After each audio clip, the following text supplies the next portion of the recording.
Aside from non-melanoma skin cancer, breast cancer is the most common cancer among women here in the United States. Ovarian cancer is the deadliest gynecological disease in this country. These are the latest statistics from the Centers for Disease Control and Prevention. But many women think that these cancers only affect women over the age of 40. Yeah, that's right, Beth. And here to tell us why we need to start thinking about our breast and ovarian health early is Lindsay Avner, the founder and executive director of Bright Pink. She is here as part of our Hear Us Roar Healthy Living Corner partnership we share with Women Magazine. Good morning to you, Lindsay. Welcome to the show. Thank you for having me. I'm glad you're here with us this morning. First of all, tell us a little bit about Bright Pink and its mission.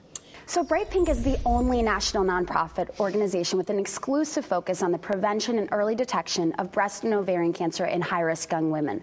Our whole focus is reaching young women, helping them understand what is my risk for developing these diseases and what can I do to develop a strategy to be proactive with my health, and obviously providing support to those who are at high risk throughout their journeys. So why was this mission important to you? Do you have a family history? Do you have a personal story? I do. I have a very strong family history. So my grandma and great-grandmother, so my mother's mother and grandmother died a week apart, both from breast cancer at 39 and 58. My mom was only 18 at the time, and when she was 40, my own mother was diagnosed with breast cancer and then 10 months later with ovarian cancer. So as you can imagine, in addition, there was 11 other women on her side of the family who've died of these diseases. This is a cause that's not only important to me, but to my family as well. You know, it's interesting you say that because my mother's mother died of breast cancer at the age of 39 as well. Young. So young, and she missed out on that whole getting to know her mother. She grew up without her mother.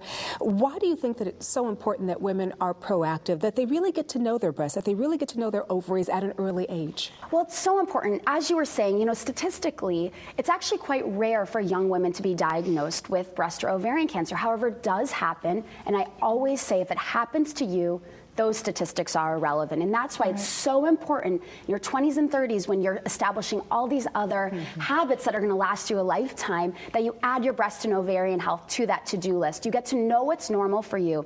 I really believe that women are the best advocate, and they have the responsibility to be proactive with their health. So it's really important to know what's normal. That way, if something doesn't feel normal one day, you'll be so used to knowing what is normal, you'll automatically speak up, bring it to your doctor's attention, and get the care that you deserve. So true. And it's an empowering feeling to know and to understand your body. What do you do as an organization to help empower and educate women? And do you have any success stories that you'd like to share with us? Yeah, so our whole approach to both education and support is quite untraditional. Instead of having a typical support group, we'll go and do yoga classes or take a self-defense class and talk about the issues related to being a young woman who's at high risk, who has that family history of cancer. It really helps break down a lot of the barriers. It reminds us that we're healthy and we're young, and yet we do have this responsibility to acknowledge these diseases and acknowledge our health at this young age. We have a program we call Pink Pal, which we provide one-on-one peer support to a young woman who's considering genetic testing, a preventative surgery, perhaps she just lost her mom to cancer. And it's a beautiful initiative where, you know, we've had girls who've met their best friends, and we just had one of our participants had her Pink Pal as her maid of honor in her wedding because they became so close.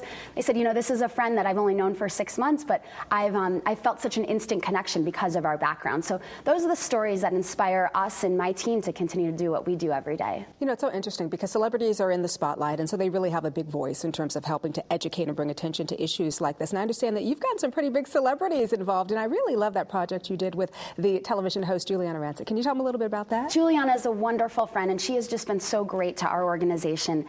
In October of 2010, we actually partnered with her and Orbit White to put on the first ever live webcast. We called it Treasure Your Chest. The whole goal was to reach out to young women and help arm them with the information to empower them to be proactive with their health. So Juliana and I actually did a breast self-exam live on camera for millions of people, and it was wonderful. And having her support and others has just been such an important way for us to reach more young women with our important message. What's next for Bright Pink in 2011?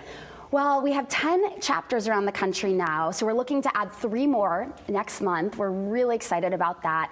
Also, just continuing to expand our educational and supportive offerings to make sure that the young women out there are getting the education, the support they need to ultimately, you know, why we do this every day is to help prevent cancer or catch it at an early non-life-threatening stage. Oh, wonderful. It sounds like you've got a wonderful 2011 ahead of you. Wonderful to have you here on the show. Thank you guys so much for having me.